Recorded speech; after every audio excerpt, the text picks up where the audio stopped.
Ang kwentong ito ay hango sa totoong buhay. Karanasan ito ni Teddy. Taong 1980s. Mindanao.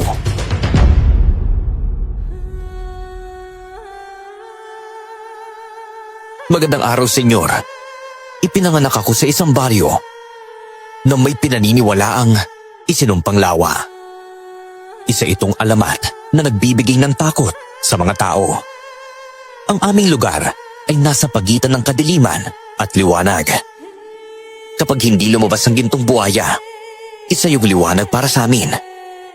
Pero kapag lumabas ang kabilugan ng buwan at kasama ang mga alulong ng mga aso, doon nalalabas ang gintong buhaya na pinaniniwalaang isang masamang nilalang sa amin.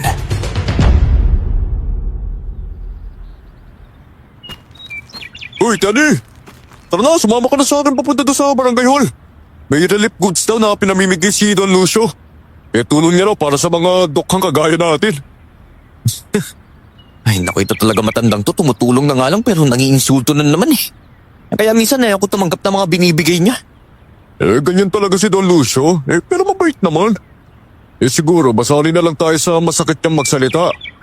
Mahalaga naman, mabilis siyang lapitan kapag nangangailangan tayo eh. Ay naku, sige na. Pumunta na tayo doon.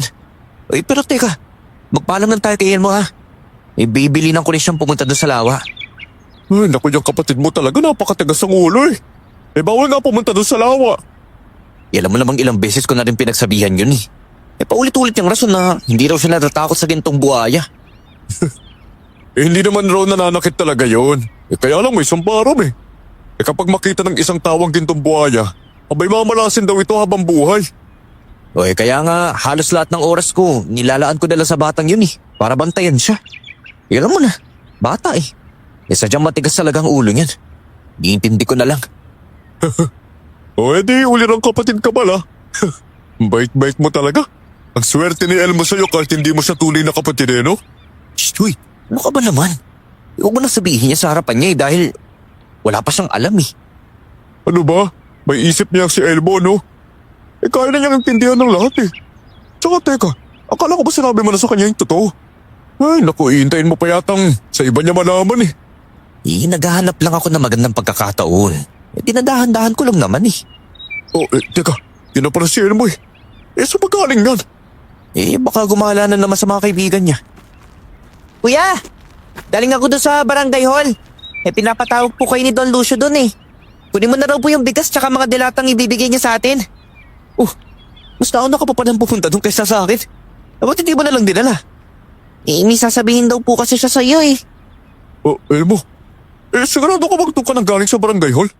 Baka naman galing ka doon sa lawa ha? Hindi po ako pumunta doon no. Talagang dapat lang na hindi ka pumaroon. Isang halimaw ang gintong buhay at may dalang malas yun pag nakita mo. Naniniwala naman po kayo sa mga kwento nila. Ni isa wala pa nga po nakakita doon sa gintong buhay eh. Puro lang naman po kwento yon. May nakakita na doon. At ang mga matatandaan nakasaksi sa paglitaw niya. Sabi pa nga nila, kapag raw lilitaw ang halimaw ng gintong buhaya, may mangyari daw na masama sa baryo. Teka, halika na nga Eloy. Baka maubusan tayo ng budget doon sa barangay hall eh. Pagkarating namin sa barangay hall, kaagad na binigay ni Don Lucio ang mga relief at delata sa amin. Palihim niya akong kinausap tungkol kay Elmo. Alam ko naman dahil yun sa pagpunta ng kapatid ko sa isinumpang lawa. Hoy, kahapon raw ng hapon, may nakakita kay Elmo doon sa lawa. Kinakausap pa raw ang tubig. Para lang daw ilabas ang gintong buhaya. Ay nako Teddy, hindi dapat ang ginagawa ng kapatid mo ha. Magdadamay ang lahat sa kalokohan niyang yon. Ilang beses ko na po siyang sinabihan pero may katigasan kasi ang ulo ng batang yan eh. Kulang na lang paluin ko para tumanda. Kaya lang syempre hindi ko magagawa yun dahil kapatid ko po siya eh. Di ba noon nakita mo si Elmo doon sa mismong tabi ng lawa ha? Naku hindi po totoo yun. Doon ko siya nakita sa loob ng lumang simbahan habang kumukuha ko ng kahoy. Ay, ganun ba? Sige na. Pagsabihan mo siya ulit na huwag nang pumunta doon ha. Yung akin lang naman kasi baka magising ang kaluluwa ng lawa. Nung nakaraang gabi raw po ang dinig ko. tumaas daw ang tubig sa lawa. Totoo po ba yun? Oo. Kaya nga sinasabihan kita na huwag mong pabayaan ang kapatid mong dumalaw doon sa lawa. Ayon kasi sa maghuhula kapag raw tumataas bigla ang tubig, gumagalaw ang buhayang halimaw sa ilalim. Naku, pasensya na po talaga ha. Di bali po. Kakausapin ko na lang po ulit si Elmo. Dalusyo, tapos na po ba kayo mag-usap ni Teddy? Yalayahin ko sana siya umuwi para kumuha ng kahoy na panggatong. Oo, tapos na. Sige po, Dalusyo. Naku, maraming salamat po sa binigay niyo sa amin ha. Malaking tulong po ito. Alam ko naman yon. Sige na, umalis na kayo. Tumango ako sa matanda at malapad na gumiti. Kilala siya sa baryo namin bilang matulungin, ngunit masakit kung magsalita. Nakasanayan na rin ng lahat, kaya binabaliwala na lang nila ito. Sa tuwing si Elmo ang pag-uusapan, mabilis akong umiiwas kahit na kanino. Ayaw kong may makaalam kung saan ko siya nakita.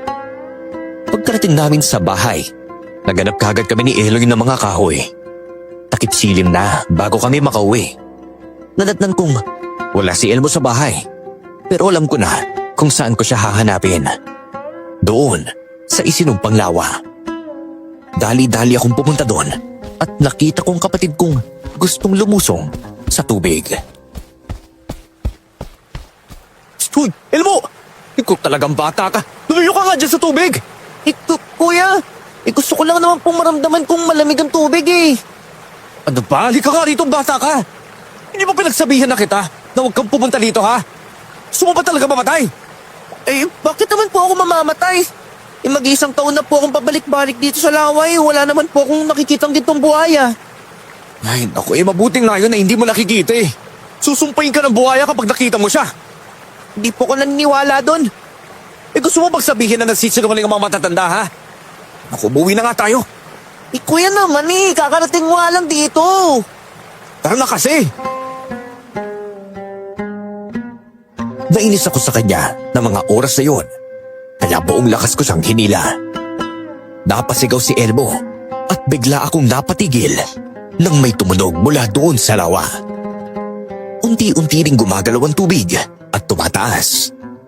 Natakot ako ng mga oras na yun, kaya binuhat ko si Elmo palayo doon sa lawa. Ikita mo na masyado mong ginugulong na nanahimik na gintong buhay doon sa lawa. Huwag ka nang bumalik doon, ha? Opo, pasensya na po talaga. Elmo, magsabi ka nga sa akin ng totoo. Ano bang binabalikan mo doon sa lawa, ha? Yung ano po, may magandang boses po kasi ako naririnig doon eh. Isang boses ng babaeng kumakanta. Boses ng babaeng kumakanta? Yung ba dahilan kung bakit gusto mong lumusong sa tubig kanina, ha? Hindi po yun. Gusto ko lang po kasi malaman kung mainit ba o malamig ang tubig. Kasi po nakikita ko pong may umuusok eh. Ay naku, alam mo Elmo, yung kuryosidad mo magpapahamak talaga sa'yo eh. Sige na, magpahinga ka na. Basta mangako ka sa akin na hindi ka na babalik doon sa lawa ha. Opo? Paano po kung hindi ako mangangako? O may papaluin kita kapag bumalik ka pa doon. Walang samaan ng loob. Gusto lang naman kitang protektahan eh. Hindi naman nakaimik ang kapatid ko sa banta ko sa kanya. Alam kong natatakot siya sa akin dahil nakita ko itong nanginginig. Ginawa ko yon para matakot siya sa akin nang sa ganoon, hindi na ito babalik sa lawa. Pagkasapit ng umaga, hingal na hingal si Eloy pagdating sa bahay. May ibinalita to sa akin tungkol sa nangyari sa lawa. Alam mo ba? May bangkay ng maging isda na nakitang palutang-lutang doon sa lawa. Marami nga nagsasabi na baka raw nagpakita ang buhayang halimaw kagabi. At saka pinatay nga yung tao. Mukhang hinatkat kasi yung buong katawan eh. Ano? May namatay doon sa lawa. Pero imposible naman. Ito kami galing kagabi at... Teka, doon kayo galing? Anong ginagawa niyo doon? Ano pa di sinundo ko na naman si Elmo. Batang talagang yan, hindi nakikinig bago kami umalis, may narinig kami parang alalong mula sa tubig tapos biglang gumalaw ang tubig at tumaas. Wala ko. Si Elmo talaga ang may kasalanan kung bakit nagkaganon eh. Stoy, huwag mo na ito sabihin sa iba Pakiusap, wag na. Diyos ko naman, Teddy, namang delikado ang pambaryo kapag nagising yung halimaw dun eh. Alam ko naman yun. Kaya nga binantaan ko na si Elmo. Papaluin ko na siya kapag bumalik pa siya doon. Naku, edi mas maganda nga yan. Disiplinahin mo siya. Kasi bata pa naman eh. Wala yung kamuwang-muwang sa mga mangyayari. Napatingin naman ako kay Elmo na ngayon ay kumakain ng kanyang almusal. Simula kagabi, hindi niya ako kinakausap. Pero hinayaan ko na lang siya. Nang araw na yon, pumunta kami ni Eloy sa sakahan ni Don Lucio. Nagtatrabaho kami sa lupain ng matanda. 7:00 na lang gabi bago ako makauwi sa bahay. Pagkadating ko sa bahay, nasa pinto pa lang ako nang marinig kong may kausap si Elmo sa loob. Elmo, sino kausap mo? Kuya, mabuti na lang po tumating kayo. May tinutulungan akong babae Ito po siya. Teka, saan naman galing ang babaeng yan? Tsaka bakit sila kaubad at puno ng putik? Tinanong ko naman po siya pero wala po siyang naaalala eh. Teka nga, kumuha ka ng mga damit ng nanay doon sa loob para maisuot natin sa kanya. Opo. Neng, anong pangalan mo? Hindi ko alam kung anong pangalan ko eh. At saka, bakit ako nandito? Aba, ewan ko sa'yo. Teka, ginahasa ka ba niya kaya wala ka sa plot? Bakit puno ka ng putik sa katawan mo ha? Hindi ko alam. Kuya, ito na yung damit O sige, sama mo siya maligo doon sa banyo at ipasuot mo yun sa kanya. Tumango naman sa akin si Elmo at dinala niya ang babae doon sa banyo. Maya-maya pa, nakalabas na sila. Lumitaw lalo ang ganda ng babae nang maging malinis na ang mukha niya. Halata sa kilos nito na parang wala siya sa kanyang sarili. Stoy, saan mo ba natagpuan ng babaeng yan ha? Sa totoo lang po, pumunta kasi ako dun sa lawa. Doon ko po siya nakita sa mismong pampang ng lawa. Yung sabi niya po, delikado ang mga tao dun kaya nilising ko siya at dinala dito. Ano? Pumunta ka na naman dun ha? Ay naku, hindi ba pinagsabihan na kita na huwag kang dumako dun ha? Kuya, huwag na po kayo magalit sa akin. Buti na nga lang po dumako ako dun Hindi nakita ko siya. Kasi po kung hindi, baka may masamang nangyari sa kanya. Pwede ko bang mahawakan ng buhok mo, Neng? Sige. Ang ganda ng buhok niya, kuya. Parang kulay ginto. Teka, sigurado ka ba na hindi mo alam kung anong pangalan mo, ha? Hindi pasensya na. Kung ganun, ibigyan ka na lang namin ng pangalan. Anika. Anika ang pangalan namin sa'yo. Anika? Maganda naman. Uy, pero yung buhok mo, itago mo yan ha. Lagyan mo ng takip yung ulo mo. Sige. Kahit anong sasabihin ninyo sa akin, susundin ko. Panay ang palingalinga ng babae sa paligid. Para bang bago lang siya sa mundo. Lahat ng mga bagay ay hinahawakan niya at nakikita ko ang pagtataka sa kanyang muka. Kinuha niya ang maliit kong radyo at pinaandar yun. Nagulat siya nang tumunog ang radyo. Tsaka mabilis niya itong itinapon. Kinaumagahan naman, isang laganap ang mga balita sa buong baryo tungkol sa aswang. Sinalaki ng aswang si Ate Albina. Siya ang kanang kamay ni Don Lucio sa kanyang lupain. Marami ang mga taong dumating sa bahay niya para magusisa at isa na ako doon. Ito, tingnan nyo! Kalmot to ng aswang sa akin kagabi. Mabuti na lang nakatakas ako sa kanya at nakarating ako sa kusina. Nakakuha ako ng asin kaya sinabuyan ko siya.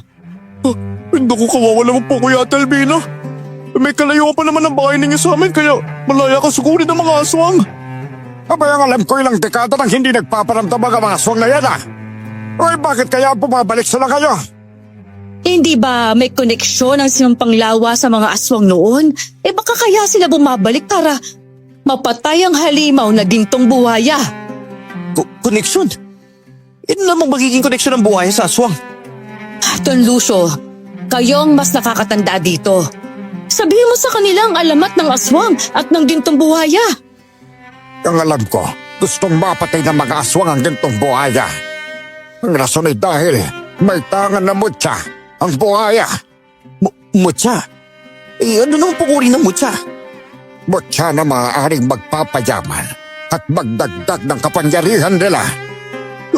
Ano naman po kayang dahilan sa paglitaw ng mga aswang? Dahil din po ba sa gintong buhaya? Malakas nga ang kutob ko na kaya nandito ang aswang dahil nararamdaman nila ang paggising ng buhaya. Maaaring malapit na nga ang paglabas ng gintong buhaya. Nabalot ng takot ang lahat dahil sa narinig naming sinabi ni Don Lucio. Bawat isa ay may kanya-kanyang komento sa nangyayari. Hindi namin nakakalain na may mas malala pa palang mangyayari. Nasundan pa ang mga krimen na nagaganap. May mga hayop na nalaslas, nawakwakan tiyan ng mga ito. Dagdag pang suliranin ng baryo ang pagkakasakit ng mga tao. Naku, kasalanan mo talaga to, Elmoy eh! Ikaw talaga yung nagpagising doon sa halimaw sa laway! Teka, bakit naman po ako? Grabe ka naman, kuya! Kapatid mo ako pero sinisisi mo ako! Oy, alam ka naman sino sisisihin ko, ha? Sinabihan ka na kasing huwag kang dumako dun eh! Oy, nakita mo ng kalbaryo na ginawa mo sa baryo? Paano natin harapin ang mga sunod-sunod na problema, ha? Teka nga lang. Hindi naman sa nakikisaw-saw ako sa awin ninyong magkapatid kaya lang, hindi naman ata tama na sisihin mo si Elmo. Baka marinig ka ng iba. At pag-initan nila yung bata. Hindi mo kasi alam kung anong ginagawa ng batang to eh. At saka pati ikaw. Ano namang ginagawa mo doon sa bangpang ng lawa, ha? Ganun ka alam mo na delikado doon. Hindi ko nga alam kung paano ako napunta doon. Isa pa. Uso pa ba talaga ang sisihan dito sa inyo? Kapag may sakunang nangyayari? Hindi ba pwedeng magtulungan na lang kayo para malagpasan to? Oo, uso yan dito sa amin. Sa inyo ba hindi? Saka ba talaga galing, ha? Nako, kung maaalala ko lang talaga kung saan ako galing. Aalis na ako rito. Araw-araw mo na lang kasi akong pinag-iinitan eh. Tumalikod na lang ako at napabuntong hininga. Ayaw ko naman na sumama ang loob ni Anika sa akin dahil bisita namin siya. Hanggang dumaan pa ang ilang linggo, nalaman ng mga tao na may bisita kami. At dahil marami ang nagiging interesado na makilala siya, pumunta sila sa bahay. Nalaman rin nila ang kulay gintong buhok ng dalaga. May iilan ang nagsasabi na hindi normal na tao ang dalaga. Isa na si Ate Albina sa nagtataka kung bakit may ginintuan siyang buhok. Saan ba galing ang bisita ninyo? Hindi normal sa tao na may gintong buhok, ha? Pwera na lang kung may ikukulay ka. Sa panahon ngayon, parang wala pa atang naimbento na kulay ginto para sa buhok. Hindi po yan kulay. Totoong buhok po yan ni Anika. Kakaibang babaeng yan Abay malakas ang kutob ko na engkanto ata yan. Kailan nga yan dumating dito sa atin, ha? Mga 3 linggo na po. 3 linggo? Abay sa tansya ko 3 linggo na rin na may karumal-dumal na krimeng nangyayari dito sa baryo natin, ha? Hindi kaya may kakambal na balas ang babaeng yan? Ano po? Naku, wala naman po yata. Kakilala niyo ba siya? Ang kwento ni Elmo, nakita niya lang daw yan doon sa pangpang ng lawa eh. Hubot-hubad. Abay hindi masamang tumulong, iho. Pero sana naman kapag nalaman mong may hindi magandang naitutulot ng babaeng yan dito sa baryo, mapapaalis mo sa kagad. Abay parami na ng parami ang mga napapahabak Hindi naman po umaalis ng bahay si Anika. Kahit na, ang swerte ay may kaakibat na malas. Sinuwerte kayo sa pagsagip sa kanya pero maaaring malasin ang buong baryo. Lalo na kung isa yang engkanto. Hindi normal ang mga kilos niya. Parang hindi siya sanay na makipag-usap sa mga tao. Tingnan mo, parang ngayon lang din siya nakakita ng itak. Ganyan po talaga siya. Mahilig po siya mag-usisa sa mga bagay-bagay na hindi niya nakasanayan. Paano naman na hindi niya magiging kasanayan ang mga bagay-bagay kung sa mundo nga siya ng mga tao nakatira? Ana? Ay nako, uuwi na nga lang ako. At Don Lucio, aasikasuhin ko na lang mamaya ang mga palay na ibebenta nyo, ha? Mamaya pa naman darating ang mga mamimili. Ay, sige na. At ang pera makukuha doon sa mga palay ko, ibibili ko ng gamot. Ipapamigay ko sa mga taga-baryo natin na nagkakasakit. Umalis na ang iilan sa bahay, habang ang iba naman ay nakikipag-usap kay Anika. Dumapit sa kinaroroonan ko si Eloy.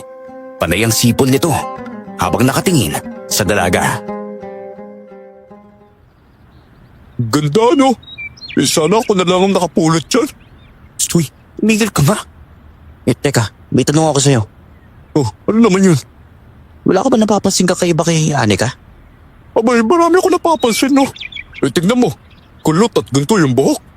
Yung mga kilos niya parang hindi naaayon sa pagkadalaga niya eh. Kakaiba din magsalita. Parang hindi siya sanay na magsalita sa lengguwahe natin. Naniniwala ka bang engkanto siya? Alam mo, totoo?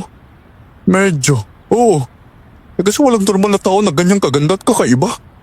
Baka nga engkanto yan tapos nakagawa ng mali at pinatapon sa mundo nating mga tao. Ikaw talaga. Tigilan mo na nga yung pakikinig mo sa radyo. Nasa totoong buhay tayo, Eloy, no? Teddy, yung mga mata ni Anika parang parang kulay dilaw. Parang mata ng buhaya. Tumigil ka nga. Mahina kong hinampas ang balikat ni Eloy, kaya tumahimik naman ito. Dumating ang araw na nagpatawag ng pagpupulong si Don Lucio sa barangay hall. Dahil nasanay na ang lahat na nagtitipon kapag siya ang nagpapatawag, dumating ang mga tao doon. Nagulat kami nang makitang maraming armadong lalaki ang nakapalibot sa barangay hall ng mga oras na yon. Don Lucio, bakit naman po marami mga armadong lalaki dito? Ipababaril niyo po ba kami? Ay, tumigil ka nga, Albina. Ikaw talaga kung ano yung iniisip mo. Kaya sila nandito para maprotektahan ang bari natin. Sila ang grupong nahanap ko na may kakayahang labanan ng mag-aswang. Ano naman pong gagawin po nila? Bawat gabi, magbabantay sila sa paligid ng lawa. Teka po, bakit po doon sa lawa? Isa din sa dahilan kung bakit kailangan nilang bantayan yon. Para kapag lumitaw ang halimaw na buhaya, mabilis nila itong mabaril at mapatay. Pero paano naman kung isumpa tayo ng buwaya? Yung halimaw na yun ang dahilan kung bakit tayo sinasalaki ng aswang. Kailangan natin siya mapatay para wala ng aswang na manggugulo. Mahirap pong huliin ng buhaya. Lalo na't nasa gitna po siya ng lawa. Ang alam ko kapag kabilugan ng buwan, lumalabas ang buhaya tuwing alas 12 ng gabi. Mag-aabang tayo sa kalendaryo kung kailan sasapit ang kabilugan ng buwan. Kapag ginawa nating bantayan ng buhaya, hindi lang yun ang makakalaban natin. Pati ang aswang na rin. At yun nga ang dahilan kung bakit ko dinala sila rito sa atin. Ang mga lalaking armata na yan. Tignan ko lang kung makakapalag pa ang aswang at halimaw na buhayan yon. Kung ganon, pabor ako sa desisyon mo, Don Lucio. Alam ko na bago nyo ito gawin ay ilang beses nyo itong pinag-isipan. Maraming mga tao ang nagtaas ng kanilang kamay para sabihin pumapayag sila sa naging desisyon ni Don Lucio na pabantayan ng lawa. Ngunit wala ni isa sa mga taga-baryo ang gustong tumulong sa pagbabantay. Natatakot po kasi ako doon, Lucio. Baka po kasi sabay na lumitaw ang buhaya at ang aswang eh. Kaya nga, wala kaming laban sa kanila dahil wala kaming agmas. Kahit din po ako, Don Lucio. Ayaw ko rin pong magbantay sa lawa. Handa naman ako magbigay ng malaking pabuya sa kung sino ang makakapatay sa aswang at halimaw sa lawa. 200,000 piso ang pabuyang ibibigay ko. Dahil sa malaking pabuya na binanggit ni Don Lucio, marami ang nagbago ng desisyon. Agad-agad silang nagsimulang sumisid sa ilalim ng lawa. Kasama din si Eloy na pursigidong mapatay ang buhaya dahil sa pera. Sumama lang ako sa kanila dun sa lawa. Hindi para tumulong, kundi nag-aabang sa posibleng masamang mangyari. Hoy, ayaw mo bang ng malaking pera, Teddy, ha? Bakit hindi ka pa kumain kay Eloy? Nagsisikap siya para lang makuha ang perang pabuya ko. Kayo na po ang nagsabi na delikado ang tubig sa lawa delikado rin na makita ang buhaya. Hindi na mangyayari ang sumpa kapag napatay na ang buhaya. Pero paano po kapag hindi? Delikadong kalaban ng buhaya. Mas delikado pa sa aswang. At kaya hindi ako naniniwala na mayroong kayang pumatay sa kanya. Basta mamamatay pa rin ang buhaya kapag binaril siya. Kailangan sabay na mawala ang buhaya at ang aswan para sa katahimikan nitong baryo. Handa akong ubusin ang pera ko para lang mapatay ang halimaw ng lawang yan. Tunay nga talagang nag-iibangan yun ng mga tao kapag pera ang pinag-uusapan. Di ko alam ko si Ate Albina may hika yun eh. Pero nasa na siya ngayon? Nasa ilalim ng tubig. Hinahanap ang buhaya. Pasensya ka na ha kung kailangan kong magsuga ng malaking halaga ng pera. Hindi ko to ginagawa para sa sarili ko eh. Ito lang ang alam kong paraan para bumalik sa tahimik ang baryo. Oh, teka. Yun na pala sila eh. Sabay-sabay na silang umaahon. Anong balita? Nakita niyo ba ang tabuhan ng buhaya to sa ilalim ng tubig ha? Don Lucio, wala kami nakita buhaya dun eh. Pero buto ng tao napakarami. Ano? Ay, paano naman magkakaroon ng buto ng tawang lawa ha? Yun nga rin ang pinagtataka ko eh. Malakas ang kutob ko na kinain sila ng buhaya. Ano ba yan? Kung ganon, hindi lang pala aswang ang kumakain ng tao. Pati rin ang buhaya. Pareho silang salot sa baryo natin. Nararapat lang na mapatay natin ang mga ito pareho. Opo, gagawin po namin ang lahat na makakaya po namin. At saka nga po pala Don Lucio, napagdesisyonan po namin na mamayang gabi nila sisisid sa tubig. Nagkakasundo na rin kami nahihiram ng mga armas. Sige. Mas mabuti nga talaga kung may dala kayong armas habang nasa ilalim ng tubig. Siguruhin nyo lang na mauuna ninyong patayin ang buhaya ha. Dahil kung magkamali kayo ng galaw kayo ang mapapatay nito. Opo. Uy, ikaw Teddy, hindi ka ba sasama sa amin talaga? Ano ba? Hindi ko ilalagay ang sarili ko sa kapahamakan dahil lang sa pera, no? Hindi mo alam kung anong kapalaran mo dyan sa pagsisid sa ilalim ng tubig eh. Uy, bakit? Nag-aalala ka ba na kapag namatay ka, hindi mo na makikita si Anika, no? Ano ba? Nag-aalala ako sa kapatid ko. Paano na lang siya kung sakaling mamatay ako ha? Alam mo, mahalaga sa akin ang buhay ko. Kung may magagawa man akong tulong, hindi yung pagsisid sa ilalim ng tubig, no? Sabay pa rin kaming umuwi ni Eloy mula dun sa lawa. Nakasalubong naman namin sina Anika at Elbo. Nagmamadali sila habang hinihila ni Anika ang kapatid ko. Napatingin si Anika sa gawin ni Eloy at napansin itong basa ang katawan ng lalaki. Isa ka rin basa. Gumalaw sa lawa. Oo, kailangan kasing mapatay ang gitong buhaya na yun eh. Ang nakakagulat pa, merong mga bato ng tao doon sa ilalim ng tubig. Siguradong kinain sila ng halimaw na yun. Huwag niyong gagalawin ng lawa. Bakit naman? Basta. Teddy, samahan mo ako pumunta doon sa lawa. Kailangan kong bigyan ko sila ng babala eh. Ano? Wala makikinig sa'yo doon, no? Kanina po siya hindi ba pakali nung malaman niyang nilangoy ng mga tao yung lawa eh. Sinamahan ko na lang po siya papunta dito. Dalian niyo na bago pa mahuli ang lahat. Teka, Anika. Sandali lang. Hayaan mo na sila doon sa desisyon nila. Wala na tayong magagawa doon. Meron pa tayong magagawa, Teddy. Gawin natin ang lahat ng ating makakaya para pigilan sila. Kung ayaw mo sumama sa akin, si Elmo na lang.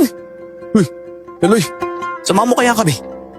naku, labig na nga ako eh. Susunod na lang ako mamaya. Wala din akong magawa nang hilahin niya ang kapatid ko papunta doon sa lawa. Sinundan ko na lang sila.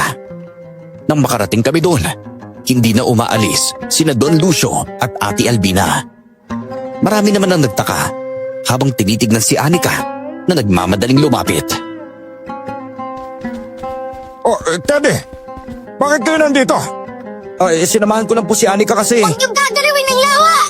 Pagagalit ang bantay na kalikasan kapag ginambala ninyo ang pagpapahinga niya! Ano? Paano mo naman nalaman na magagalit ha? Nakilala mo ba siya o nakakausap ha? Oo nga. Ito talagang babaeng to. Nakakabigla ka naman. Isa pa, kailangan namin ng pera. Kapag mapatay namin ang halimaw na buwaya dyan, hahati-hatiin namin ang pabuya ni Don Lucio. Pabuya? Nagbigay po kayo ng pabuya para mapatay ang gintong buhaya?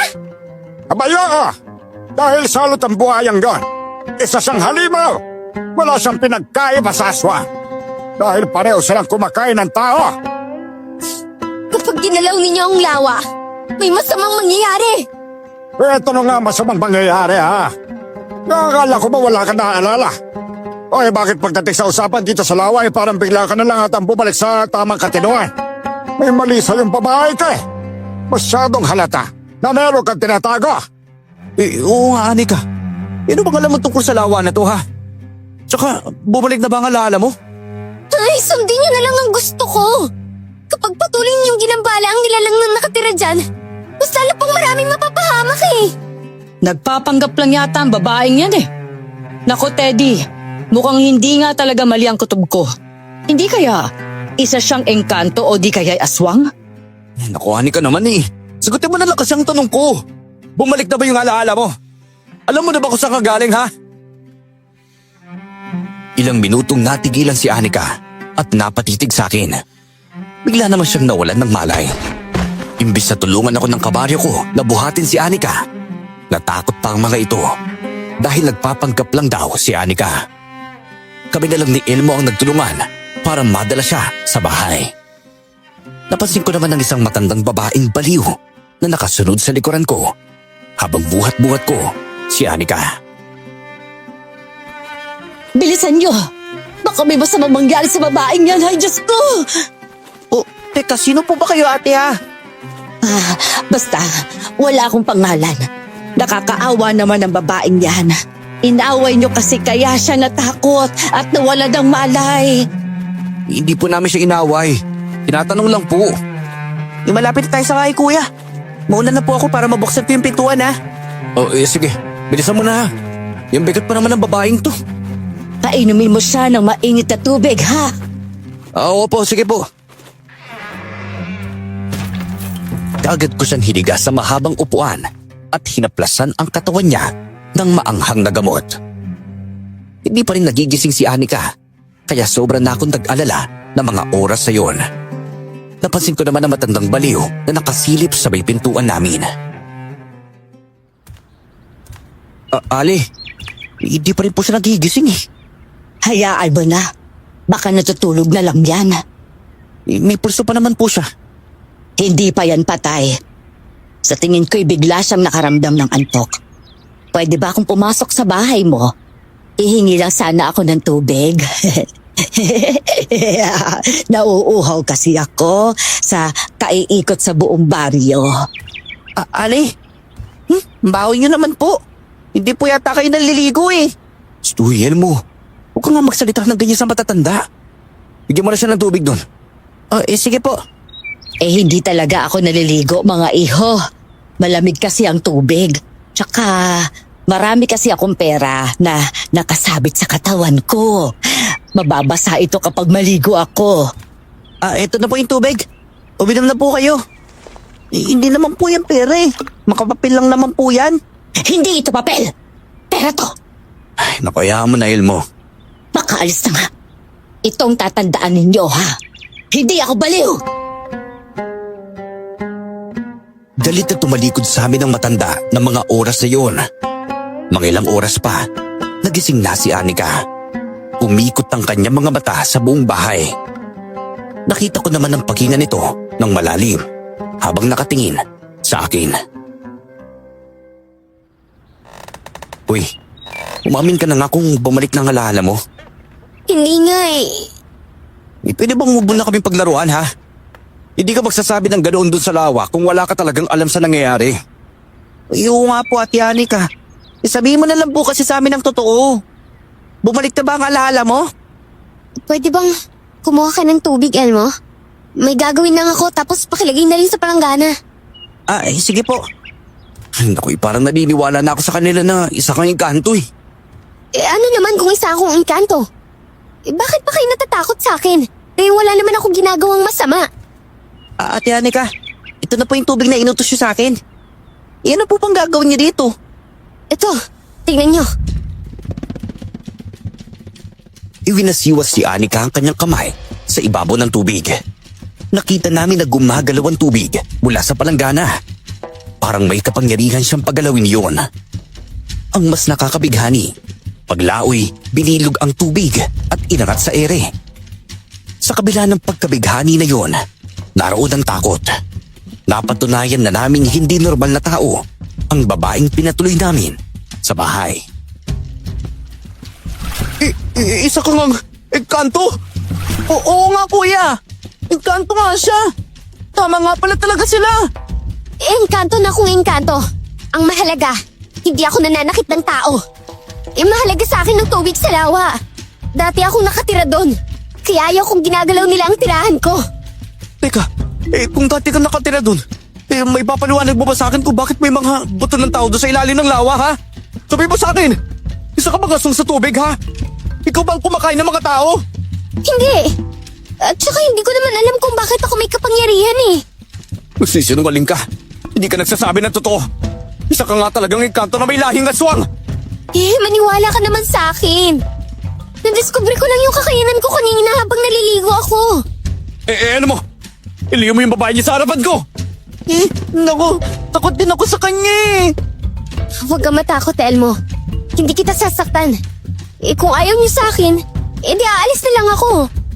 Balis ka na! Tutal, hindi ka naman nababagay dito sa mundo namin.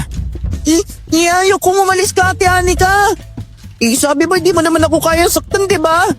Tara doon sa kwarto ko. Gusto ko makita ang iba mo bang kakayahan. Yung takot na nakita ko kanina sa kapatid ko ay napalitan ng saya dahil sa pangako ni Anika. Lumabas ako ng bahay at nagpahangin. Hanggang ngayon, hindi pa rin ako nakapaniwala sa nakita ko. Bakit ka nandito sa labas? Diyos ko! Hindi ka ba natutuwa na meron kang kakaibang kaibigan? Naku, nagulat naman po ako sa inyo, Ali. Hindi ba lang kayo sumipol bago lumapit sa akin dito? Nasaksihan kong lahat ng ipinakita niyang kapangyarihan. Maniwala ka sa kanya. Hindi siya isang masamang nilalang. Paano niyo naman po nasabi? Magkakilala po ba kayo? Hindi rin. Pero nararamdaman ko lang. Hindi din siya aswang gaya ng iniisip mo. Kapag kasi aswang siya, dapat doon pa niya kayo kinain. Ay, hindi po siya normal na tao eh. Yan ako yung klaseng nilalang ang babaeng yun. Ayan. Ay, nako. Bakit nga ba ako naglalabas ng saloobin ko sa iyo? Sige na po. Papasok na po ako sa loob, ha?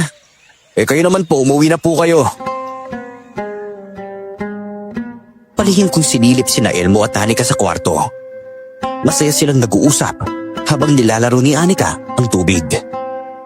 Maamo ang mukha ng dalaga, kaya iisipin mong inosente siya talaga kapag masilayan mo ito.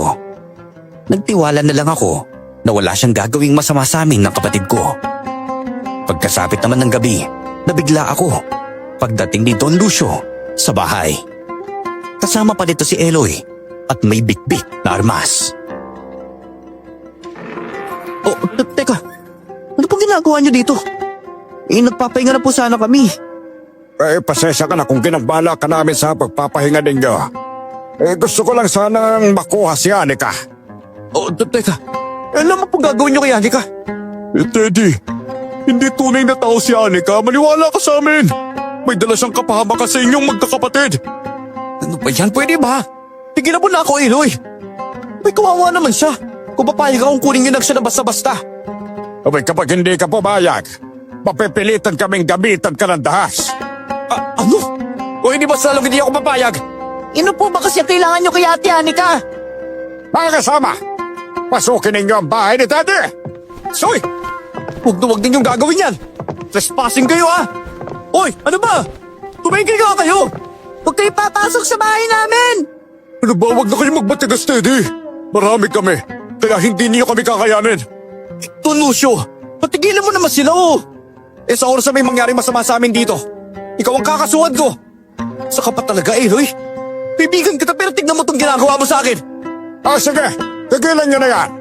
Basta ito ang tatandaan nyo, Teddy, ha? Sa oras na masakop ng kadiliman ng baryo dahil sa babaeng yan, mananagot ka talaga sa akin. Hindi po hayaan ni Ate Anika na may masamang mangyari sa baryo. Papatayin niya ang mga aswang na yan. Paano naman niya papatayin ang aswang kung siya nga mismo ang nababoda? Ano? Naku, umalis na nga po kayo. At kailangan na namin magpahinga. Umalis naman sila nang senyasan ni Don Lucio ang mga tauhan niya. Dali-dali kong sinara ang pintuan at pagkarap ko, nasa likuran ko na si Anika. Takot na takot ang itsura niya habang nag-aalala. Ayos lang ba kayo? Oo, matulog ka na ulit. Ano kaya ang sadya ng mga yan sa akin? Hindi naman ako masamang tao eh. Paano ka naman magiging masamang tao? Hindi ka naman tao eh. Yung mabuti pa simula bukas, huwag ka nang lalabas ng bahay ha. Ikukulong mo ako? Uy, bakit naman kita kukulong? Yun lang naman ang paraan para maprotektahan mo ang sarili mo laban sa mga taong yun. Nakita mo naman nagalit sila sa'yo. Dahil naniniwala sila na may kinalaman ka sa masamang nangyayari. Ano? Ano namang kasalanan ko? Ate Anika, hayaan mo na po yun. Basta ang mahalaga, hindi nila kayo masasaktan. Tsaka nandito naman po kami ni Kuya eh. Poprotektahan ka namin laban sa mga yun. Uy, ano naman gagawin mong pagprotekta? Kung gugustuhin nga nila kanina, makukuha nila si Anik eh. Nagkataon lang kamo na inalala din ni Don Lucio ang pinagsamahan namin. Nagpahinga kami ng mga oras na yon. Hanggang sumapit ang 12:00 ng gabi, nagising kaming tatlo sa malakas na kaluskos sa aming bubong. May narinig din kaming pagaspas ng pakpak na paikot-ikot lang sa bahay. Kahit hindi ko ito nakikita, alam kong mga aswang ang naroon. Kumanda kayo! Malapit na masira ang bubong natin! Kuya, natatakot ako. Anong gagawin natin? Ako nang bahala sa kanila. Halika! Magtago kayo ni Elmo doon sa ilalim ng higaan natin. Sasamahan kita sa labanan ng aswang na yan. Kaya sila nandito. Dahil sa akin. Kaya poprotektahan ko kayo. No ba? Pwede ba? Huwag mo na kami protektahan. Pupunta lang ako doon sa kusina para kumuha ng asin at bawang. Bilisan mo lang, Kuya. Bumalik ka kagad ah. Baka makapasok ang aswang mula sa bubong at may masamang mangyari sa amin ni Ate Anika. Nagtago naman si Anika at Elmo sa ilalim ng papag. Mabilis akong tumakbo sa kusina para kumuha ng pangontra sa aswang. Habang kumukuha ako ng asin, narinig ko ang malakas na pagbagsak ng bubong namin sa sahig. Dali-dali akong bumalik sa kinaroroonan ng kapatid ko at ng dalaga. Nadatnan ko ang aswang na hawak si Elmo sa leeg. Diyos ko! Ayop kang aswang ka! Pakawala mo ang kapatid ko! Wala naman talaga akong kailangan sa kapatid mo, kundi ang gusto ko. Kayang babae niyan, isuko niyo sa amin, nang sa ganoon ay wala nang madadamay pa. Agpa, Kuya. Kawawa naman po si Ate Anika kapag sinuko mo siya sa mga aswang eh. Kailangan ko mamili eh. Hindi ako mapahig na may masamang mangyayari sa Elmo. Kung ako ang pakay mo, pakawalin mo ang bata. Sasama ako sa'yo. Sinasabi ko na nga ba, na kahinaan mo ang magkabatid na ito. Pakawalin mo na sa Elmo. At sasama ako sa'yo kahit saan. Napatawa ang aswang. Sabay tulak niya ng malakas kay Elmo. Naumpog ang kapatid ko sa dingding, kaya nawalan siya ng malay. Sinabuyan ko ang aswang ng asin at bawang. Lumaban din si Anika. Bigla na lang siyang naglaho at muli siyang nagpakita. Sa likuran na siya ng aswang. Malakas siya itong sinuntok sa likod. Pero sa pangalawang atake, nailagan siya at nakalmot sa dibdib. Ang akala mo ba talaga ay malakas ka na, ha? Alam ko na may angkin kang espesyal na kapangyarihan. Pero hindi ka uubra sa akin! Alien ko! Pakawalan mo ako, hayop! Ito ang papatay sa iyo ang aswang ka! Ah! Pasalamat na. At sandali lang ang paglitaw ng bilog na buwan ngayon. Dahil kung hindi, papatayin ko talaga kayo! Ito ang tatandaan mo. Kapag hindi mo pa pinaalis ang babae niya sa poder mo, mapapahawak kayong magkakapatid! Elmo! Elmo! Gumising ka! Elmo! Elmo! Patawarin mo ako! O hindi kita na-protectahan! Alam mo, Anika, wala nga talaga mabuting maidudulot ng pagtira mo dito sa amin eh! Kita mo na kung ano nangyari sa kapatid ko! Nabigla kasi ako nung bumaba ang aswang mula sa bubong tapos... Kuya, aray ko po. Ang sakit ng ulo ko. Naku, akala ko mawawala ka na talaga sa akin eh! Bumangon ka na dyan! Ito patawarin niyo talaga ako. Wala na rin naman kaming magagawa eh. Siguro nga tama sila. Ito ang karma ng pagtulong namin sa ng kapatid ko. Hindi umimik si Anika, pero mabilis siyang tumakbo palabas ng bahay. Inutusan naman ako ni Elmo na sundan ito. Nakita ko siyang nakaupo sa ilalim ng malaking puno, umiiyak habang nakatingala sa buwan. Stoy, pumasok ka na sa loob dahil baka bumalik pa yung aswang. Hindi ko na alam kung hahayaan niyo pa ba akong manatili dito kapag sinabi ko na ang totoong pagkatao eh. Bumalik na ba talaga ang alaala mo ha?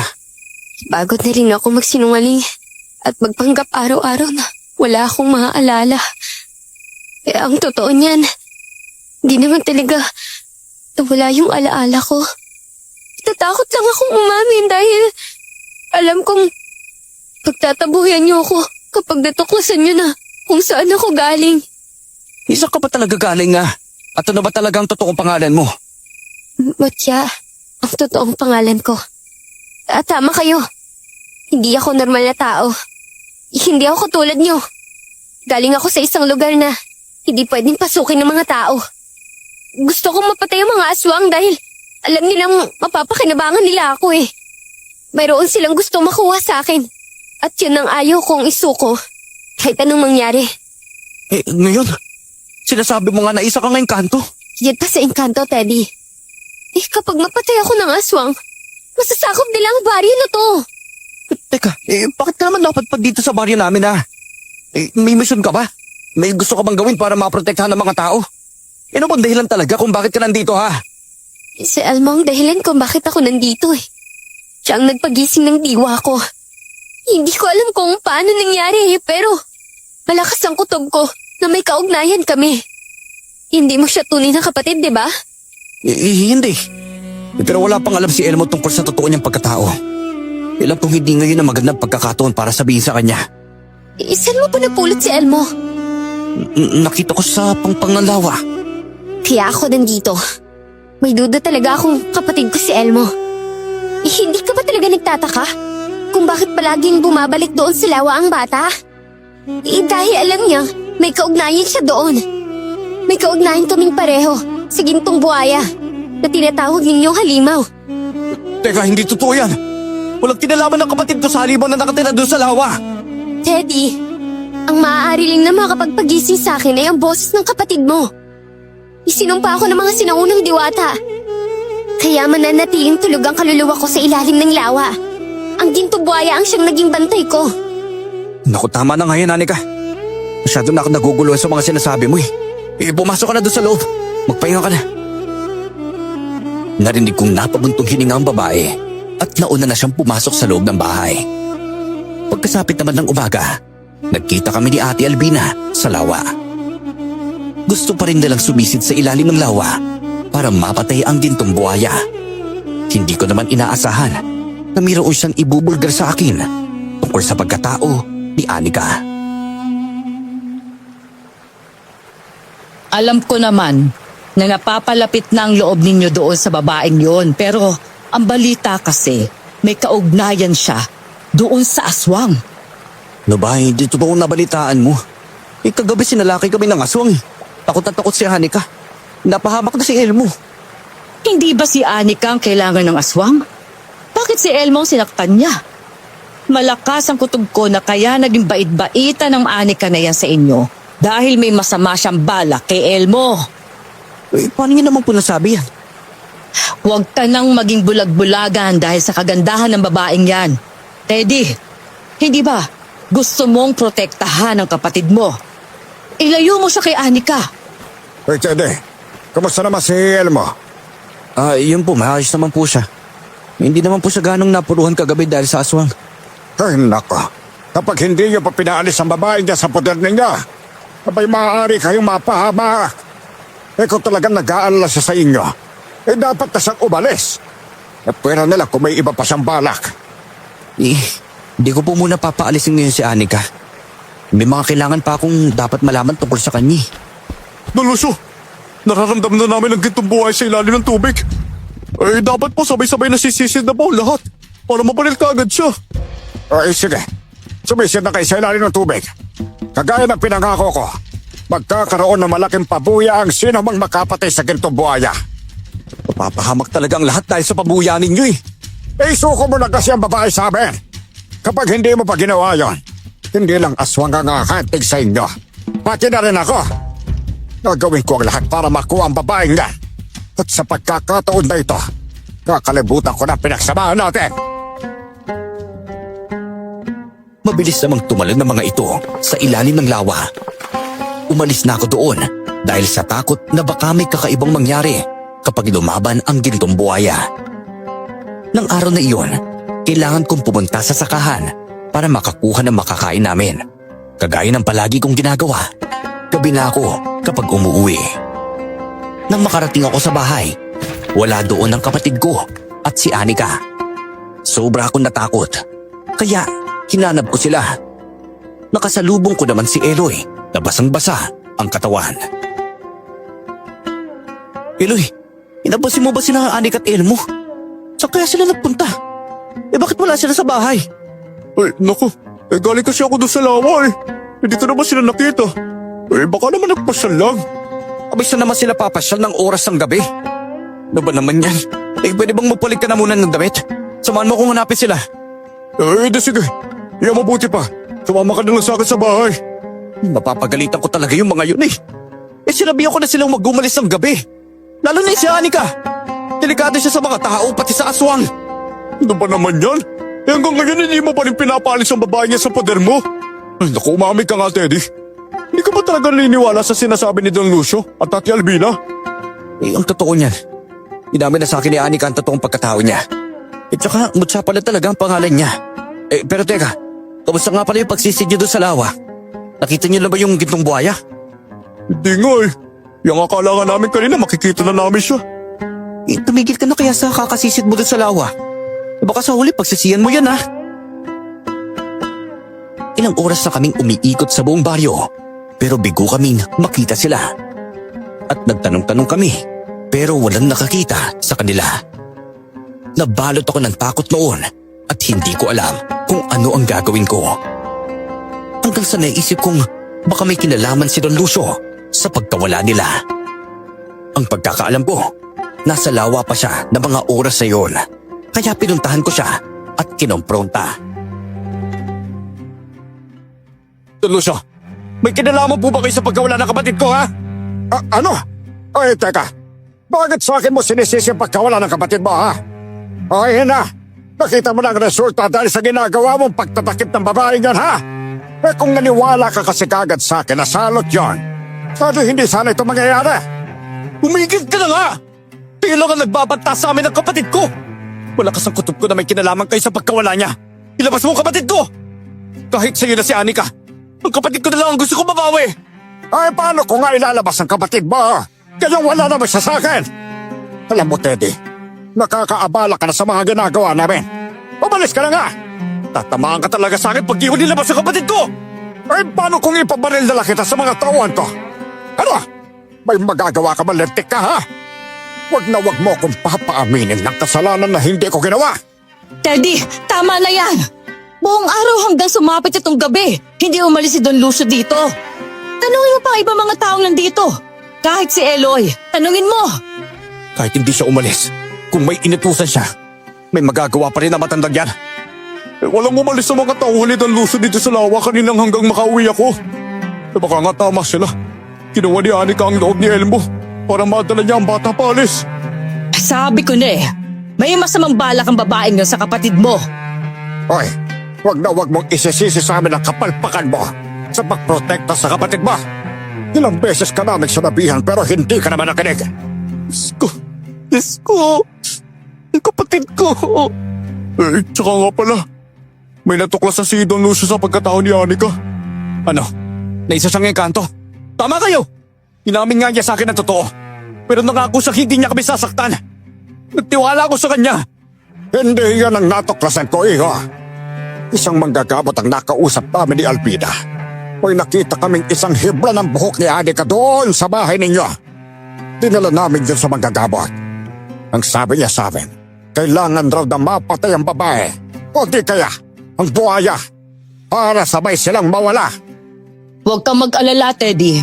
Tutulong kaming lahat para mahanap ang kapatid mo. Basta sabihin mo lang sa amin kung kailan ka handang harapin ang halimaw sa lawa. Kapag hindi ko nahanap ang kapatid ko ngayong gabi, baka bukas, tutulong na ako sa pagpatay sa buhaya.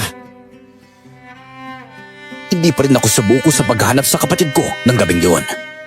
Pabalik-balik kami ni Eloy sa kagubatan at bahay. Nang sumapit na ang 12:00 ng gabi, nawawalan na ako ng pag-asa na makikita ko pa ang kapatid ko. Doon lang ako naniwala na isang masamang babae ang tinulungan ng kapatid ko. Wala ka bang balak magpahinga, ha? Eh ano, napapagod ka na ba? Eh, sige na, umuwi ka na sa inyo. Ako nang bahala maghanap sa kapatid ko. Teddy, pasensya ka na talaga, ha? Uy, bakit ka naman naghahanap ng pasensya ha? Dahil kung wala sana ako doon sa lawa, baka nasamahan ko sina Elmo at Anika sa bahay ninyo. Pwede sana hindi napahabak ang kapatid mo. Ano ba, wala ka namang kasalanan eh. Ako naman talaga ang may mali. Sa lahat, ako talaga ang may pinakamatigas sa ulo. Masyado ako naniwala sa pinakitang kabaitan ng babaeng yun. Ano ka palang pinagtapat ni Anika sa'yo? Ang sabi niya, may kaugnayan nga siya sa halimaw doon sa lawa. Hindi lang yun. Sinumpa raw siya ng mga diwata. Nagising lang daw ang diwata dahil sa boses si Elmo. Iniisip pa nga niya kapatid niya si Elmo eh. Paano naman yung mangyayari? Normal na tao na ba si Elmo, hindi ba? Oo, pero kasi, doon ko kasi siya nakuha sa pampangsalawa. Kaya hindi ko sinabi kahit kanino dahil baka maging masamang tingin niyo sa kanya. Hindi kaya yun din ang dahilan kung bakit pabalik-balik si Elmo sa lawa. Sa tingin ko nga, oo. Simula kasi nung tagkaisip siya. Mas gusto niya doon sa lawa kaysa makipaglaro eh. Paano pala kung malalaman mo na nag-aalaga ka ng 2 halimaw sa bahay ninyo? Ulo ka ba? Ano mo ba yung tingin mo kay Elmo ha? Uy, bata lang sa Eloy ha. Uwi ka na nga, magpahinga ka na. Ako na lang maghanap sa kapatid ko. Umuwi ka na rin kasi. Hindi mo na makikita si Elmo eh. Ano ba? Paano mo naman yan nasabi ha? Dahil siguradong inilayo na siya ni Anika. Alam mo, mapapahamak ka lang. Kapag hindi tayo umalis dito sa kagubatan, pwede kaibigan kita. Kaya hindi kita pwedeng pabayaan dito. Basta huwag ka na mag-alala sa akin. Teddy, umalis na kasi tayo dito. Naiintindihan ko kung anong nararamdaman mo kaya lang, paano mo mababawing kapatid mo kapag may masama mangyari sa'yo, ha? Sinila ko si Eloy paalis dun sa kagubatan. Hanggang sumapit ang umaga, naghahanda na ako para pumunta sa lawa. Handa na akong patayin ang halimaw na buhaya para mabalik lang ang kapatid ko.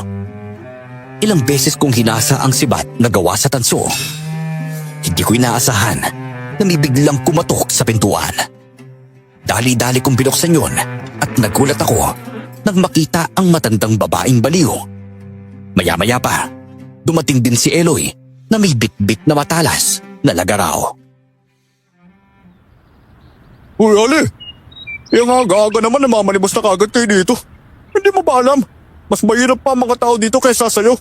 Pwede bang tigilan mo ako, Eloy? Hindi ikaw ang pinunta ko dito, kundi si Teddy. Teka, paano mo naman nakilala yung mga pangalan namin, ha?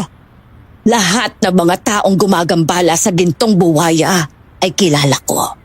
Tigilan niyo na ang pagsisid sa lawa dahil ikapapahamak ninyo yan.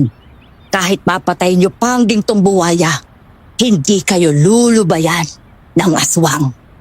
Pero, ang sabi ng manggagamot kay Don Lucio, kapag mapatay namin ang buhaya, aalis na ang mga aswang. Mababawi na rin namin ang kapatid ni Teddy. Hindi ko din alam kung sino kumuha sa kapatid ni Teddy. Pero hindi tama ang ginagawa ninyo. Walang kinalaman ng gintong buwaya sa mga nangyayari. May mga aswang lang talagang gustong mambiktima. Ang gintong buwaya na yon ang maaaring makapagligtas sa inyo. May kaugnayan ng buhay niya kay Anika eh. Kailangan mapatay ang gintong buhaya para maibalik ni Anika ang kapatid ko. Isa yang maling paniniwala. Walang kinalaban si Anika sa nangyayaring pagsalakay ng mga aswang. Lalong-lalo na sa pagkawala ng kapatid mo. Ang alam ko, kaya siya nandito ay dahil gusto niyang protektahan ang mga tao. Hindi ako. Huwag ka na nga magpaniwala dyan, Teddy. Ginugulo niya na nga isipan mo eh. Abay, walang alam ang baliw na yan sa nangyayari dito. Yung pagkakaalam ko dahil lang yan dito sa atin eh. Kaya gusto mong sumama si Teddy sa pagsisig doon sa lawa. Dahil sa perang sinasabi ni Don Lucio na pabuyan niya. Hindi masamang tao si Anika. Iniluwal siya ng gintong buhaya para maprotektahan ang buong baryo laban sa mga aswang. Ano? Ang sabi niya sa akin, isa siyang engkanto. Kung gusto ninyong hindi magtagumpay ang aswang sa plano nito, huwag na huwag ninyong gagalawin ang gintong buwaya doon sa lawa. Ang ipinagtataka ko lang, bakit gustong-gusto ni Don Lucio na mapatay ang buwayang iyon? Dahil nga daw po salot ang buhay sa baryo. Malakas ang kutob ko. Hawak ng aswang ngayon sina Anika at Elmo. Sa oras na malupig ng aswang ang babae, masasakop ng aswang ang buong baryo. Gagawin nila kayong alipin. Kapag hindi naman kayo sumunod sa kanila, parurusahan nila kayo ng kamatayan. Teka, hindi ko talaga naintindihan kung ano meron kay Anika eh. Kakampi si Anika. Iniluwa siya ng gintong buhaya para maging bantay ng baryo. Isa siyang mutya. Hindi lang siya basta tao. Kaya rin niyang payamanin ng tao gamit ang buhok niya. Pero teka, paano niyo po nalaman lahat ng bagay na yan ha? Dahil isa akong albularya at nagpapanggap lamang akong isang baliw. Gusto kong makatulong sa hinaharap na problema ng baryo na ito. Huwag ka na magpanggap pa, Eloy. Alam ko at nakita ko kung anong ginawa mo nung wala si Teddy dito. Ano pong ibig niya sabihin, Ali? Tanungin mo ang kaibigan mo para malaman mo. Teka, may sikreto ka ba tinatago sa akin ha? Tinraidor mo ba ako? Sabihin mo! Patawad, Teddy. Patawarin ba ako? Ano ba kasi ginawa mo ha? Sabihin mo na sa akin, may kinalaman ka ba sa pagkawala ni Anika at ng kapatid ko? Kasi nung gabing umalis ka, inutusan ako ni Don Lucio na dukutin si Anika at Elmo eh. Binayaran niya ako ng 20 mil kaya hindi na ako nakatanggi. Lagya ka. Sabihin mo sa akin kung saan mo dinala ang kapatid ko! Hindi ko na alam kung saan sila dinala ni Don Lucio eh. Yung sabi niya lang sa akin, dudukutin ko lang daw si Anika at Elmo dito sa bahay ninyo. Tapos, si dalawang bahala eh. Nangako naman siya sa akin na hindi niya sasaktan si Elmo. Walang yaka! Pinagkatiwalaan kita! Pero demonyo ka pala! Traidor ka pa ng hayop ka! Patawarin mo ako! Huwag na kayo magtalo. Pareho lang kayong biktima na matandang yon na nagpanggap na matulungin. Gumawa na kayo ng paraan kung paano mahanap sina Elmo at Anika. Tinigilan ko sa kasusuntok si Eloy. Nang araw na yon, nagpatuloy pa rin kami sa pagpunta sa lawa. Nadatnan ko sina Ate Albina at Don Lucio na nag-uusap. Pero nang makalapit na kami sa kanila, tumigil naman sila sa pagsasalita. Malakas din ang kutob ko na may alam si Ate Albina kung nasaan ang kapatid ko. Hoy, ano ba? Kanina pa namin kayo hinihintay ah.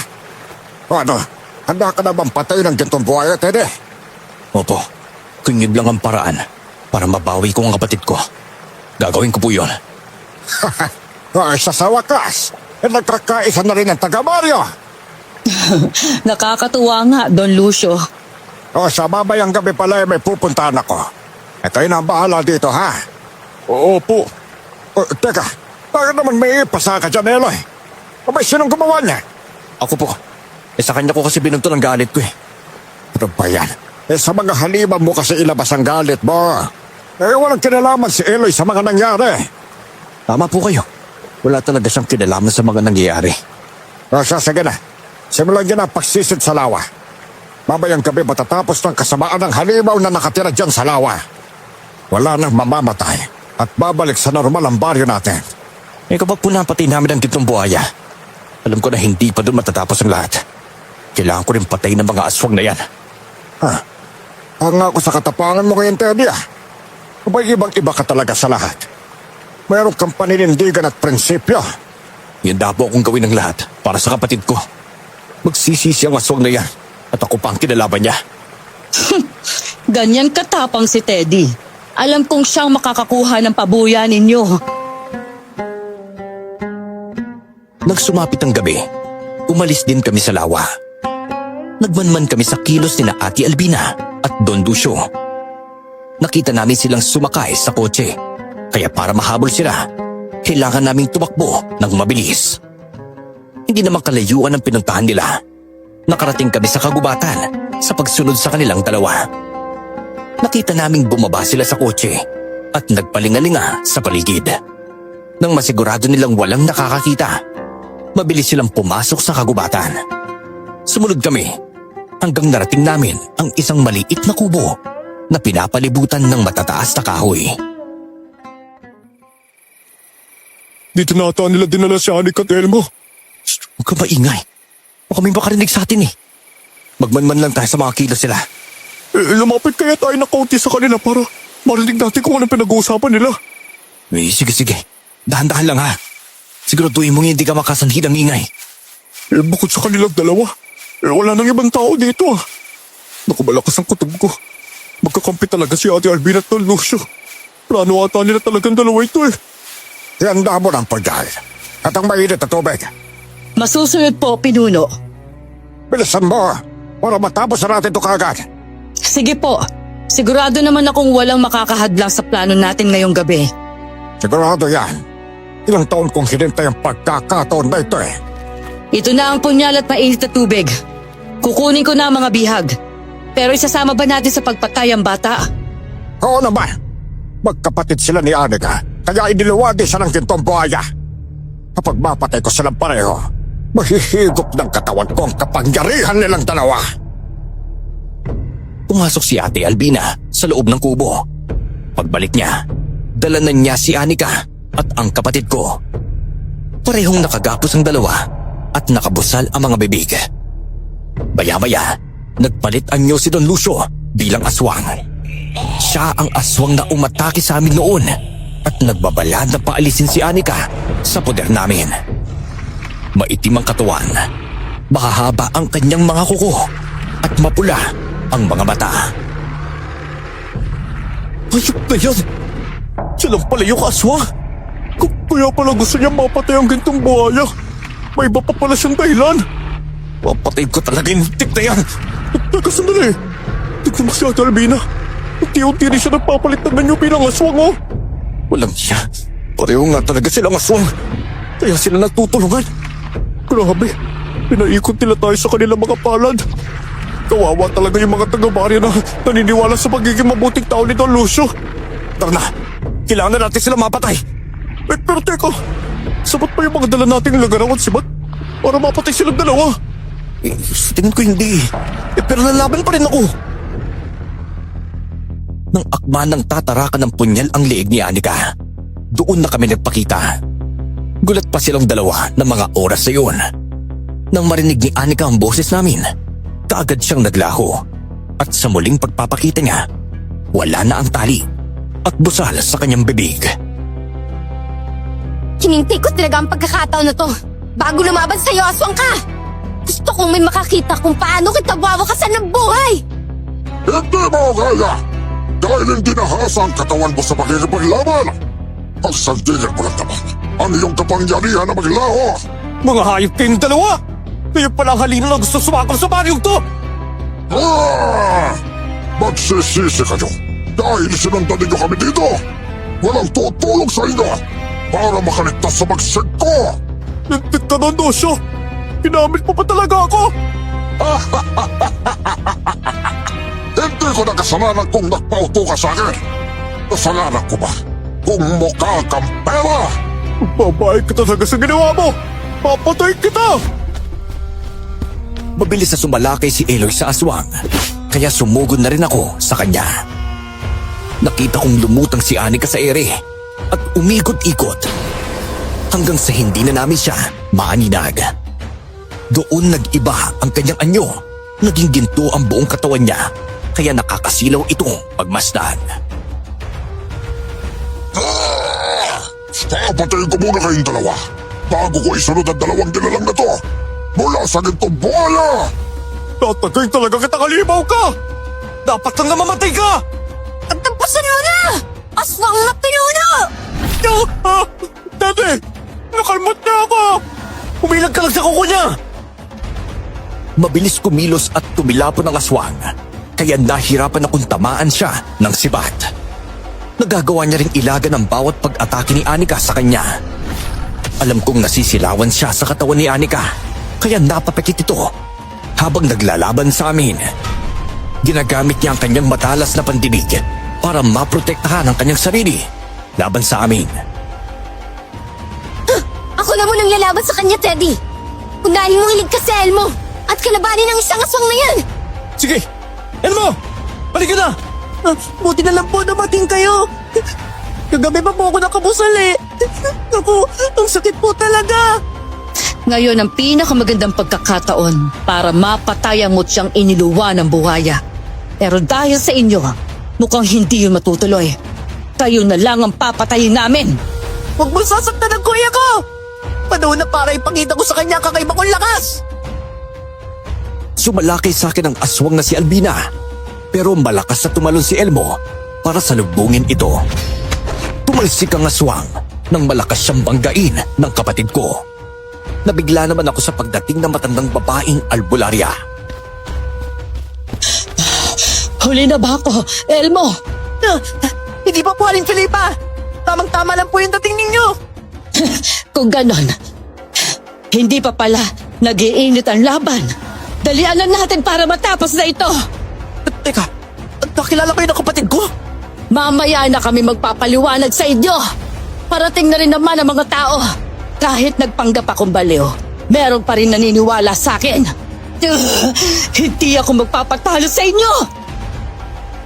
Sumalakay ulit ang aswang sa kinaroroonan namin. Pero nagtulungan sina Elmo at Aling Felipa na labanan niyon. Napatingin ako sa kinaroroonan ni Anika. Lumalaban pa rin siya kay Don Lucio. Si Eloy naman, gumagapang sa lupa, papunta sa kinaroroonan ko. Ang lakas ng klaseng aswang ni Don Lucio. Kaya nga, pero kailangan pa rin natin tumulong para mapabilis ang pagpatay sa kanila. Sige. Sino ba tutulungan natin? Si Anika o si Elmo? Si Anika, siya ang tutulungan natin. Dahil mag-isa lang siya lumalaban. Sisiguraduhin ko talaga na pati ang apdo ng aswang na yan. Malalagpas niya itong sibat ko. Ngayon na! Patay na natin sila!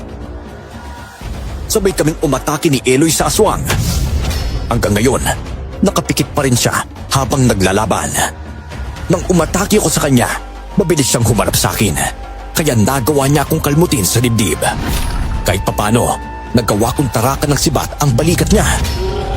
Lumayo muna siya sa amin ng ilang metro at tinanggal ang sibat sa kanyang balikat. Inasinta niya ako gamit ang sibat, pero nagawang saluhin ni Anika ang sibat na yon. Hindi ko akalain na makakalaya ka pa sa sumpalang sinaulang diwata mo siya. Anika na ang pangalan ko! Iniisip mo ba na pagkatapos sa laban natin, magiging tao na ang tingin nila sa'yo? Hindi mahalaga kung kakaiba ang tingin nila sa akin. Wala akong ibang hangad, kundi mapatay kang aswang ka! Teka, may sugat na siya, Anika. At marami na rin dugo lumalabas sa kanya. Mawawalan din siya ng lakas kapag tumagal. Atake ulit tayo sa kanya. Wala pa rin siya kawala sa atin. Dahil tatlo tayo. Mag-ingat kayo! Dahil ang aswang na kagaya niya ay sadyang matagal mamatay! Pumosisyon kaming tatlo para sabay-sabay na umatake sa aswang. Nakita naman namin na pinaghandaan niya ang aming pag-atake. Ako ang punteriya sa likod niya. Si Eloy naman sa tagiliran. At si Anika sa harap. Kailangan makagawa tayo ng paraan para buksan niya ang kanyang mga mata. Isa na lang ang paraan para mangyari yon. Kailangan siya masaktan ng sa ganon. Madilat niya ang kanyang mga mata. At kapag nangyari yon, maaari siyang mamatay kung sa sentro sa mga mata niya ang sinag na nanggagaling sa katawan ko. Tara na mga kasama! Atakin na natin siya! Napapasa ko kung ano laman ang utang ninyo. Akala nyo ba, naisahan na ninyo ako? Alam kong matalino ka, pinunong aswang. Pero hindi ka magtatagal sa mundong to. Ngayong gabi, katapusan mo na. Pagbabayaran mo ang lahat ng mga ginawa mo sa mga taga-baryo. Lumutang si Anika sa ere at sinalakay ang aswang. Mabilis naman kaming tumakbo ni Eloy papunta sa kinaroroonan ng aswang. Kahit may sugat na siya, malakas at mabilis pa rin siyang kumilos. Nasuntok siya ni Anika sa muka, kaya tumambling ang aswang. Doon ko siya natarak sa likod gamit ang sibat. Ngunit mabilis siyang gumanti. Si Eloy, tumatakbo sa likuran ng aswang. Tinaga ito gamit ang lagaraw. Umagi ng aswang sa sakit, pero hindi pa rin dinidilat ang kanyang mga mata. May sugat ako sa dibdib tsaka sa likod! Ako na yung tatapos sa kanya! Hindi na kailangan mag-boost ng buhay para mapatay ang aswang na yan!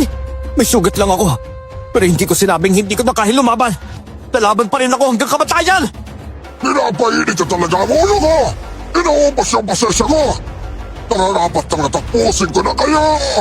Tumanda ka sa akin! Ako talaga ang tatapos sa iyong aswang ka! Galit na galit ang aswang habang sumasalakay kay Eloy. Mabilis naman akong tumayo at hinanda ang sibat ko. Si Anika lumapit din para salakayin siya.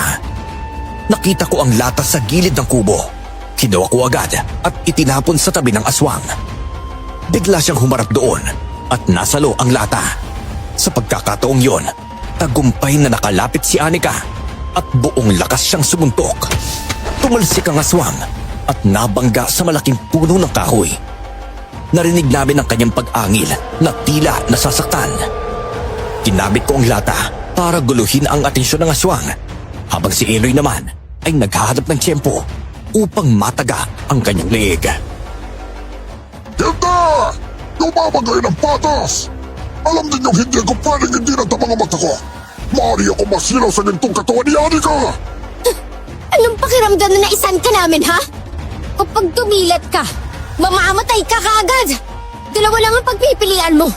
Ang mamatay o ang mamatay! Pinuno! Tulungan mo ako!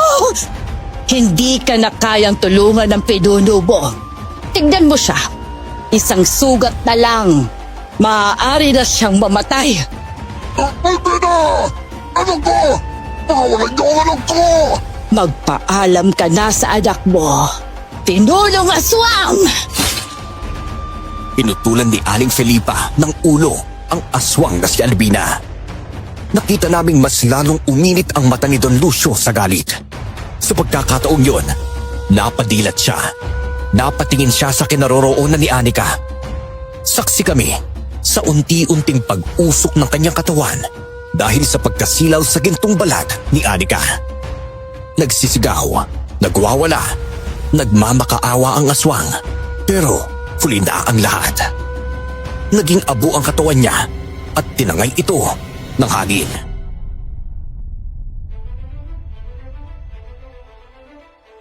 Yuhu! Grabe, nanalo tayo! Napatid na natin ang aswang! Kuya, ayos ka lang ba? Marami ka sugat eh. Yung mabuti pa, umuwi na tayo para magamot ka kagad. Kaya ko ang sarili ko, Elmo. Ay, Diyos ko, akala ko hindi na kita mahanap eh. Ay, naku, ikaw talagang bata ka. Ang galing mo magsikreto ah. Eh bakit hindi mo kagad sinabi na may kakayahan ka palang labanan ng aswang ah? Kasi po baka matakot po kayo eh. Alam ko naman na nag-aalala po kayo sa akin. Alam niyo po, gustong-gusto sana namin labanan ni Ate Yani kayong mga aswang. Eh kaya lang naisip namin na darating ka para iligtas kami. Eh gusto namin masaksiyan mo kung paano namin sila pinapatay. Ang mabuti pa'y umalis na tayo rito sa gubat. Ayun na pala mga taong bayan eh. Paano naman po itong katawan ni Ate Albina na hindi naging abo? Ang mga taong bayan na ang gagawa ng paraan para masunog ang katawan ni Albina. Kailangan na nating makaalis, lalo na at may sugat kayo ni Teddy. Tinaga ng mga tao ang katawan ni Albina. Bago kami umalis doon, pinaliwanagan namin sila na naging abo si Don Lucio. Pagdating namin sa bahay, ginamot ni Anika at Elmo ang aming mga sugat. Hinawakan lang nila yon at agad gumaling. Sa mga oras na yon, inamin ko kay Elmo na hindi ko siya tunay na kapatid. Hindi na siya nagulat dahil alam na niya sila ni Anika ay magkapatid. Ang galing niyo naman. Kakaiba talaga kayong dalawa. Sabi ko naman sa'yo eh. Kapatid ko talaga si Elmo. Patawarin ninyo ako sa ginawa kong pagdukot sa inyo ha. Hindi ko naman sinasadya eh.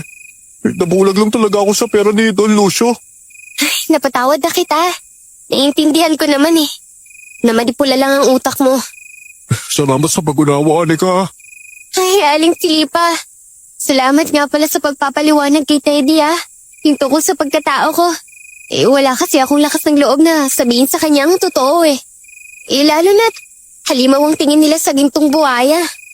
Walang anuman yon, iha. Bilang isang manggagamot, obligasyon ko ring tulungan ka. Noon pa man, may kasunduan na kami ng mga magulang mo. Kasunduan po. Oo. Normal na tao rin ang mga magulang ni Anika. Kaya lang, nakagawa ng mali ang tatay niya sa gintong buwaya. Bilang parusa, kinuha nila si Anika. At nung gabing nakita mo si Elmo sa Pampang, yun din ang gabi ng pagkamatay ng mga magulang nila. Sinalakay sila ng aswang. Teka, ang ibig niyo ba sabihin? Normal na tao sina Anika at Elmo? Oo, mga normal na tao lang rin sila. Pero silang napili ng gintong buhaya para bigyan ng kapangyarihan. Si Anika ang tagapagbantay ng baryo. Gagamitin niya ang kanyang lakas at bilis para labanan ang masasamang nilalang. Marami pa kaming nalaman tungkol sa pagkatao ni Anika. Sobrang saya ko dahil alam kong isa rin siyang normal na tao. Kakaiba ang kanyang wangis at buhok dahil sa sumpa ng gintong buhaya. Ngunit hindi ito masamang parusa. Bagkus, isa itong kapangyarihang ibinigay upang siya'y maging tagapangalaga ng aming baryo. Pagkasapit ng umaga, maraming tao ang dumating sa bahay. Nagpasalamat sila at humingi ng tawad kay Anika. Dahil mabait siya, pinatawad niya silang lahat. Pinakiusapan niya ang mga tao na magtulungan at alagaan ang lawa. Ate Anika, babalik ka na ba talaga sa lawa? Papalitan mo na ba ang pangalan mo ng Mutya? Hindi na ako babalik sa lawa. Dito na ako maninirahan. At gusto ko na rin ang pangalan kong Anika Iyan na lang ang itawag niyo sa akin. Yay! Magkakaisa tayo para sa baryo! Ihanda akong tumulong sa pagbabantay sa baryo natin. Sana, habang buhay ka na naming makasama, Anika. Hindi ako aalis. Magkakasama tayong tatanda sa baryong to. Bumalik ang katahimikan sa baryo matapos naming patayin ng mga aswang. Minahal at nirespeto ng mga tao si Anika. Inalagaan ng lawa para manatiling payapa ang paligid ng gintong buhaya. Si Aling Felipa, nilisan ng aming lugar para sa kanyang susunod na misyon. Ako naman, naging matalik na kaibigan ni Anika. Ginawa niya akong sidekick at ngayon, may kanya-kanya kaming pamilya. Hanggang dito na lang ang istorya ko.